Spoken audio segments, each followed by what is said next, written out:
আজকে এসেছি তোমাদের জন্য ক্লাস 10-এর কোর্সে দেখি 1.1 অ্যাকচুয়াল বিশিষ্ট দ্বিঘাত সমীকরণের অঙ্ক নিয়ে। এর আগের ভিডিওতে আমরা যতটুকু অঙ্ক করেছিলাম তার পরবর্তী অঙ্কগুলো আজকে শুরু করব। যারা আগের ভিডিও এখনও দেখোনি তারা সেই আগের ভিডিওগুলো গিয়ে দেখো এবং সেই অঙ্কগুলো কমপ্লিট করে নাও। তারপরে আজকের ভিডিও শুরু করলে তোমাদের অঙ্কগুলো বুঝতে সুবিধা হবে। তোমাদের কাছে আরও একটা অনুরোধ, যারা এই চ্যানেলটা নিয়মিত দেখছো, তোমাদের এই চ্যানেল থেকে অঙ্ক করতে সুবিধা হচ্ছে, বুঝতে পারছো, তারা এই চ্যানেলটা সাবস্ক্রাইব করো এবং বন্ধুদের মধ্যে শেয়ার করে জানিয়ে দাও। আজকের ভিডিও শুরু করছি।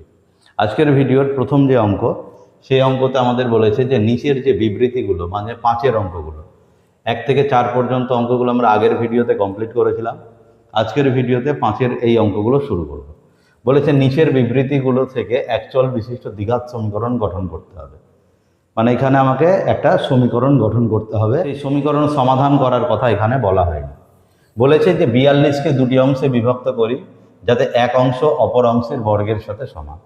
মনে করো যে আমি যদি 10কে দুটি অংশে বিভক্ত করি, 10কে যদি দুটি অংশে বিভক্ত করি, তার একটা অংশ যদি 7 হয় তাহলে অপর অংশটা 3 হবে। এই 3 কিভাবে পাচ্ছি? 10 থেকে আমরা একটা অংশ যেটা জানা আছে সেটা বিয়োগ করে দিচ্ছি, তবে আমরা অপর অংশটা পেয়ে যাচ্ছি। সেই রকমই আমরা কি করব, 42-এর দুটো অংশ, একটা অংশ কত আমরা জানি না, x ধরে নেব, তাহলে অপর অংশটা কি হবে, 42 থেকে x বিয়োগ করে দেব। তাহলে 42-এর দুটো অংশ আমরা কি কি ধরে নিব, একটা x আর একটা হচ্ছে 42 মাইনাস এক্স। তাহলে সমীকরণটা কেমন দাঁড়াচ্ছে একবার দেখে নাও। আমরা একটু লিখে নিই যে 42-এর দুটি অংশ হলো, 42-এর দুটি অংশ হলো x এবং 42 মাইনাস এক্স। তাহলে 42-এর দুটো অংশ আমরা ধরে নিয়েছি, একটা x আর একটা হচ্ছে কত, 42 মাইনাস এক্স। এবার প্রশ্ন অনুসারে কি বলেছে লিখে নিই আমরা। প্রশ্নানুসারে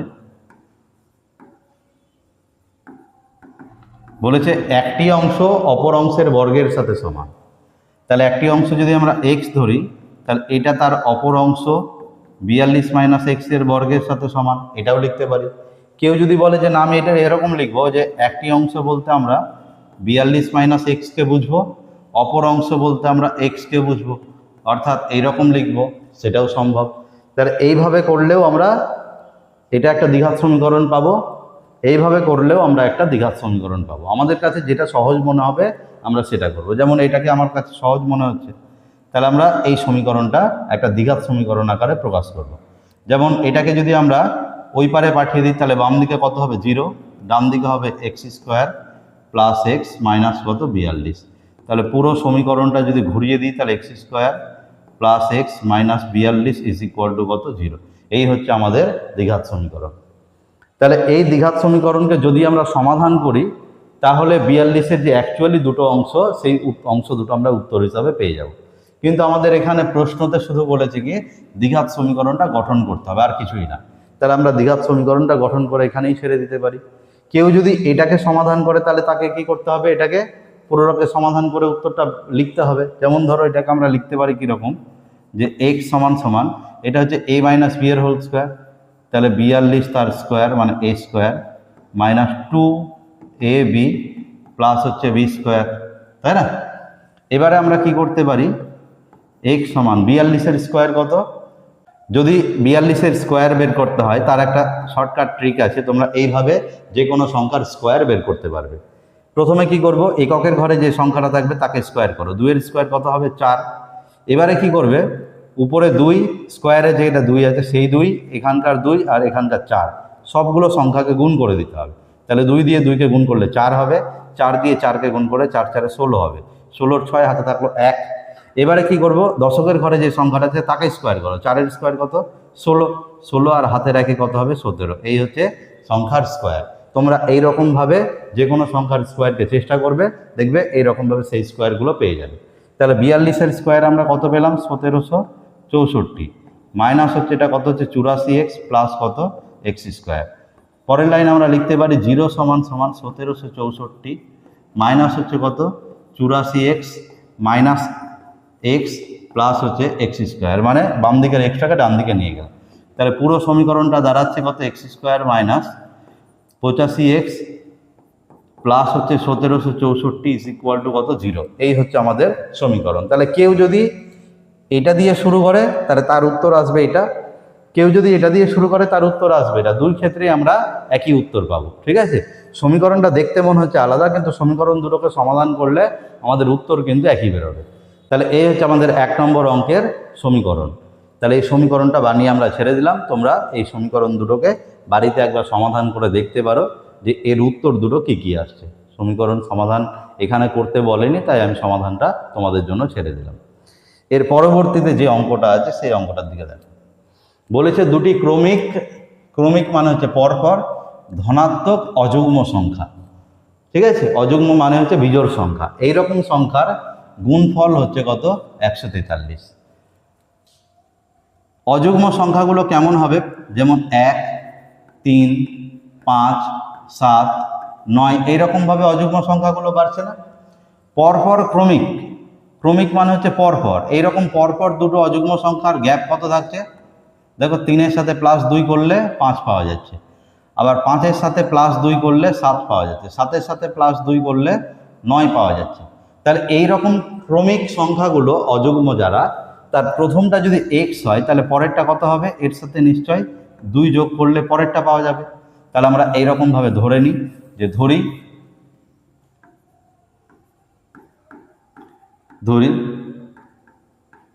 ক্রমিক অযুগ্ম সংখ্যাগুলি হলো, অযুগ্ম সংখ্যা দুটি হলো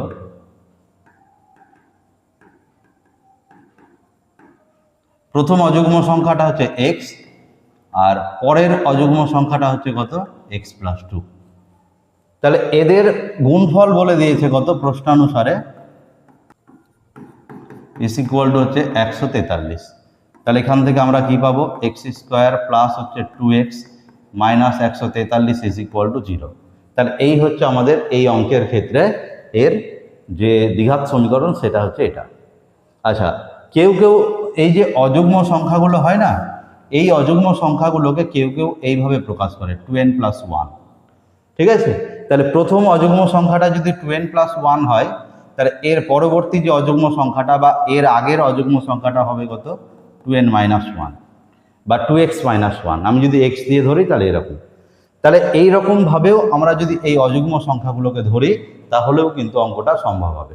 তাহলে প্রথম অযুগ্ম সংখ্যাটা যদি আমরা 2x-1 ধরি, তাহলে এর পরের অযুগ্ম সংখ্যাটা হবে 2x+1। তাহলে এই অযুগ্ম সংখ্যা দুটোর গুণফল বলে দিয়েছে কত 143। তাহলে 2x+1 ইন্টু 2x-1 এদের গুণফল কত 143। তাহলে এখান থেকে আমরা যদি সূত্র ফেলে দিই তাহলে এটা হয়ে গেল 2x-1 এর 2x এর হোল স্কোয়ার মাইনাস 1 এর হোল স্কোয়ার ইকুয়াল টু 143। তাহলে এখান থেকে আমরা পাবো কত 4x² minus 1 minus 143 is equal two 0। তাহলে এখানে পেয়ে গেলাম আমরা 4x² minus 144 is equal two 0। 4 দিয়ে ভাগ করলে x² মাইনাস 4 দিয়ে ভাগ করলে কত হচ্ছে 3×4 12 আর 4×6 24। তাহলে x² মাইনাস 36 এটা হচ্ছে আমাদের সেই দ্বিঘাত সমীকরণ। তাহলে আমরা এখানেও উত্তরটাকে ছেড়ে দিতে পারি। তাহলে কেউ এইভাবে করলে তার উত্তর বেরোবে এটা, এখান থেকেও যে উত্তর বেরোবে, যে সংখ্যা দুটো বেরোবে, এখান থেকেও যে সংখ্যা দুটো বেরোবে, সেই সংখ্যা দুটো কিন্তু একই বেরোবে। তাহলে এই হচ্ছে আমাদের 2 নম্বর অঙ্কের দ্বিঘাত সমীকরণ। যারা এইভাবে করবে তাদের সমীকরণ আসবে এটাও ঠিক। যারা এইভাবে ধরে নিয়ে করবে তাদের সমীকরণ আসবে এটাও ঠিক। দুই ক্ষেত্রে আলটিমেটলি যে উত্তরটা, সমীকরণ আলাদা আসছে কিন্তু আমাদের যে সংখ্যা দুটোর যে উত্তর, সেই উত্তর কিন্তু সেম আসবে। ঠিক আছে, এর পরবর্তী যে অঙ্কগুলো আছে দেখো। বলেছে দুটি ক্রমিক সংখ্যার বর্গের সমষ্টি। ক্রমিক সংখ্যা, এখানে কোনো যুগ্ম বা অযুগ্ম কোনো কিছু বলা নেই। ক্রমিক মানে শুধু পরপর। তাহলে এইরকম ক্রমিক সংখ্যা একটা যদি x হয় তাহলে এর পরেরটা কত হবে x+1। ক্রমিক মানে পরপর, যেমন 1 2 3 4 এইরকম। তাহলে একটা সংখ্যা যদি x হয় তাহলে এর পরেরটা কত হবে x+1। প্রশ্নানুসারে কি বলেছে, প্রশ্নানুসারে এই ক্রমিক সংখ্যাগুলোর বর্গের সমষ্টি, তার মানে প্রথমটার বর্গ প্লাস হচ্ছে দ্বিতীয়টার বর্গ সমান হচ্ছে কত 313। তাহলে এখান থেকে আমরা পেয়ে যাব কত x² প্লাস এটা হচ্ছে a² প্লাস 2ab প্লাস হচ্ছে বি স্কোয়ার ইকুয়াল টু কত 313। পরের লাইনে পাবো আমরা x square plus 2x plus 1 minus 313 is equal two 0। তাহলে এখান থেকে আমরা পাচ্ছি কত 2x স্কোয়ার প্লাস কত 2x minus 312 is equal two 0। গোটা সমীকরণটাকে 2 দিয়ে ভাগ করলে সেটা হলো x square plus x minus 156 is equal to কত 0। তাহলে এই হচ্ছে আমাদের এই 3 নম্বর অঙ্কের দ্বিঘাত সমীকরণ। তাহলে এই দ্বিঘাত সমীকরণটাকে যদি আমরা সমাধান করি তাহলে সেই ক্রমিক সংখ্যা দুটো যারা সেই সংখ্যা দুটো আমরা পেয়ে যাব। তাহলে এই হচ্ছে আমাদের 3 নম্বর অঙ্কের দ্বিঘাত সমীকরণ। এর পরবর্তী যে অঙ্কগুলো আছে দেখে নাও। বলেছে নিচের বিবৃতিগুলি থেকে একচল বিশিষ্ট দ্বিঘাত সমীকরণ গঠন করে। এখানেও কিন্তু সমাধান করতে বলেনি। বলেছে একটি আয়তাকার ক্ষেত্রে কর্ণের দৈর্ঘ্য হচ্ছে 15। আমরা একটা ছবি এঁকে নিই। এটা একটা আয়তাকার চিত্র। এই আয়তাকার চিত্রে কর্ণের দৈর্ঘ্য বলে দিয়েছে কত 15 মিটার। বলেছে এর দৈর্ঘ্য প্রস্থ অপেক্ষা 3 মিটার বেশি। তাহলে প্রস্থের দিকটা যদি x মিটার হয় তাহলে দৈর্ঘ্যটা প্রস্থের থেকে 3 মিটার বেশি, তার মানে কত হবে x প্লাস 3 মিটার। তাহলে আমরা একটা আয়তক্ষেত্রের কি পেয়ে গেলাম, দৈর্ঘ্য পেয়ে গেলাম, প্রস্থ পেয়ে গেলাম, কর্ণ পেয়ে গেলাম। তাহলে এখান থেকে আমরা দেখতে পাচ্ছি যে আয়তক্ষেত্রের এই যে কর্ণটা সেটা দৈর্ঘ্য আর প্রস্থের সাথে কি করে একটা সমকোণী ত্রিভুজ গঠন করে। তাহলে এখানে আমরা পিথাগোরাসের উপপাদ্যটা প্রয়োগ করতে পারবো, অর্থাৎ অতিভুজ স্কোয়ার ইকুয়াল টু লম্ব স্কোয়ার যোগ ভূমি স্কোয়ার, এটা আমরা ব্যবহার করতে পারবো। এছাড়াও তোমরা জানো যে আয়তক্ষেত্রের যে কর্ণ দৈর্ঘ্য প্রস্থ এদের মধ্যে একটা সম্পর্ক আছে যে কর্ণ স্কোয়ার সমান হচ্ছে দৈর্ঘ্য স্কোয়ার যোগ প্রস্থ স্কোয়ার। তাহলে আমরা কি জানি, এখানে একটু আমরা ধরে নিই যে ধরি প্রস্থ x মিটার, তাহলে দৈর্ঘ্য কত হচ্ছে তার থেকে 3 মিটার বেশি মানে x প্লাস 3 মিটার। কর্ণ বলে দিয়েছি হচ্ছে 15 মিটার। তাহলে আমরা জানি হচ্ছে কত, অতএব আমরা জানি দৈর্ঘ্য স্কোয়ার যোগ হচ্ছে প্রস্থ স্কোয়ার সমান হচ্ছে কি হয় সূত্র কর্ণ স্কোয়ার। এই হচ্ছে আমাদের নিয়ম, দৈর্ঘ্য স্কোয়ার যোগ প্রস্থ স্কোয়ার সমান কর্ণ স্কোয়ার। সব মানগুলো বসিয়ে দাও। দৈর্ঘ্য স্কোয়ার মানে x প্লাস 3 তার স্কোয়ার, প্রস্থ স্কোয়ার মানে x এর স্কোয়ার, আর কর্ণ স্কোয়ার মানে কত 15 তার স্কোয়ার। তাহলে এটা হয়ে গেল কত a square plus 2ab plus হচ্ছে b স্কোয়ার, এটা একটা ব্র্যাকেটে, plus x square is equal to কত 15 স্কোয়ার 225। তাহলে এখান থেকে আমরা যদি ব্র্যাকেটটা তুলে দিই তাহলে কি পাবো, x square plus 6x plus 9 plus x square minus 225 is equal two 0। পরের লাইনে x স্কোয়ারের সাথে x স্কোয়ার যোগ করলে 2x square plus 6x plus 9 আর মাইনাস 225 কত হবে মাইনাস 216 ইজ ইকুয়াল টু 0। গোটা সমীকরণটাকে 2 দিয়ে ভাগ করলে এটা x square plus 3x minus 108 equal to 0। এই হচ্ছে আমাদের 6-এর যে 1 নম্বর অঙ্ক তার দ্বিঘাত সমীকরণ। এই দ্বিঘাত সমীকরণকে যদি আমরা উৎপাদক বিশ্লেষণ করে মিডিল টার্ম ফ্যাক্টর করে যদি আমরা সমাধান করি তাহলে x এর মান পেয়ে যাব। সেই x এর মানই হবে হচ্ছে প্রস্থ, আর তার সাথে 3 যোগ করলে আমরা কি পেয়ে যাব দৈর্ঘ্য। সমাধান করলে x এর দুটো মান পাবো, সেই দুটো মানের মধ্যে একটা হয়তো ঋণাত্মক বেরোবে, তাহলে সেই ঋণাত্মক মানটা নেওয়া যাবে না, কারণ দৈর্ঘ্য তো বা প্রস্থ তো ঋণাত্মক হয় না। তাহলে ধনাত্মক মানটা নিতে হবে, সেটাই হয়ে যাবে আমাদের প্রস্থ।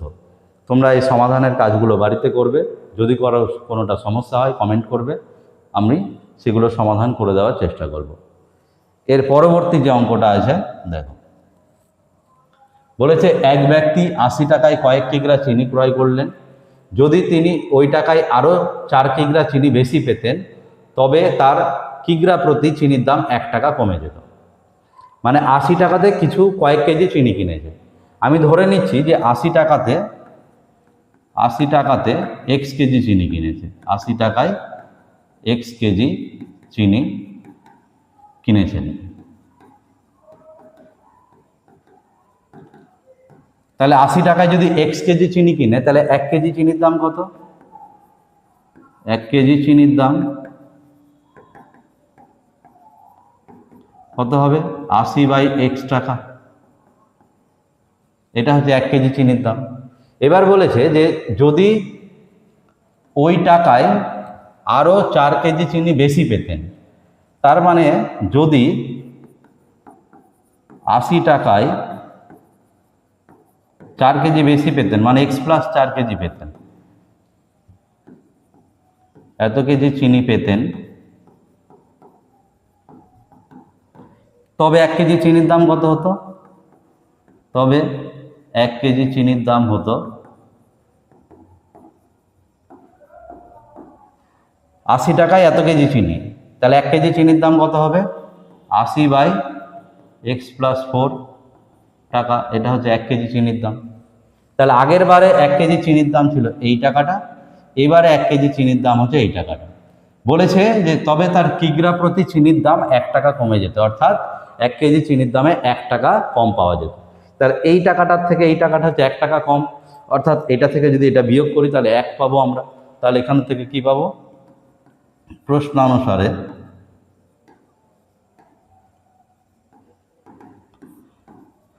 আগের বার চিনির দাম ছিল এই টাকাটা, পরের বার চিনির দাম হচ্ছে এই টাকা, 1 কেজি চিনির দাম।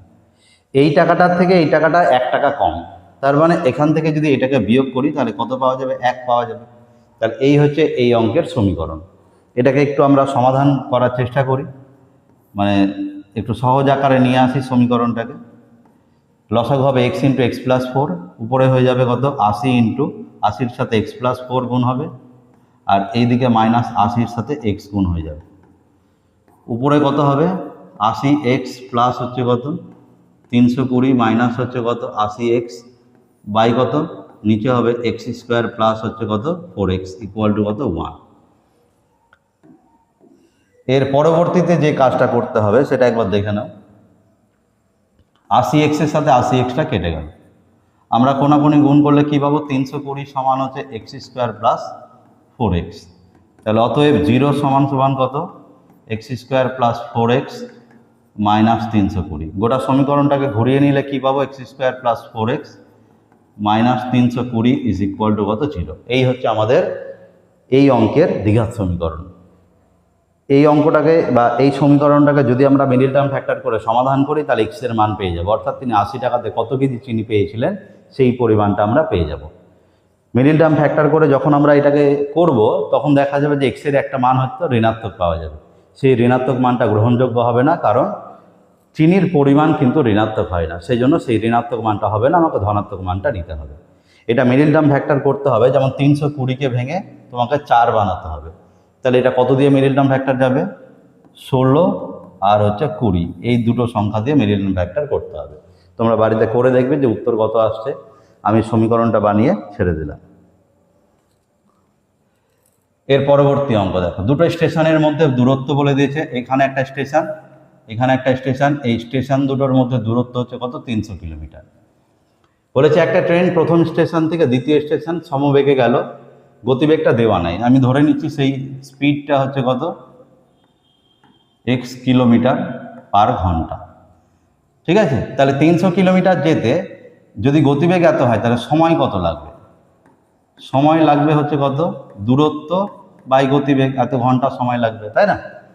এবারে ওই একই দূরত্ব, মানে প্রথম স্টেশন থেকে দ্বিতীয় স্টেশন মানে 300 কিমি দূরত্ব, এই একই দূরত্ব বলছে ট্রেনটার গতিবেগ যদি ঘন্টায় 5 কিমি বেশি হতো, অর্থাৎ স্পিড যদি আগের বার ছিল হচ্ছে x, এবার যদি তার থেকে 5 কিমি বেশি হতো, অর্থাৎ এবারের স্পিডটা হচ্ছে কত? x plus 5। মানে আগের বার ছিল স্পিডটা ধরে নিয়েছিলাম কত? x কিলোমিটার পার ঘন্টা, বলছে স্পিডটা যদি 5 কিলোমিটার বেশি হতো তার মানে নিশ্চয় কত হতো? x প্লাস 5 কিলোমিটার পার ঘন্টা। তাহলে এই ক্ষেত্রে সময় কত লাগতো? আবার আমরা দূরত্বকে গতিবেগ দিয়ে ভাগ করে দিলাম, তাহলে এত ঘন্টা সময় লাগতো, তাই না? তাহলে এই দুটো সময়ের যে পার্থক্য সেটা কি বলেছে? যে আগের বার যা সময় লেগেছিল এবারে তার থেকে 2 ঘন্টা কম সময় লাগছে। আগের বার যা সময় লেগেছিল এই সময়টা, এবারের সময়টা এই সময়টা এই আগের বারের সময় থেকে 2 ঘন্টা কম। তাহলে এটা থেকে এটা বিয়োগ করলে আমরা কত পাবো? 2 পাবো। তাহলে অতএব প্রশ্নানুসারে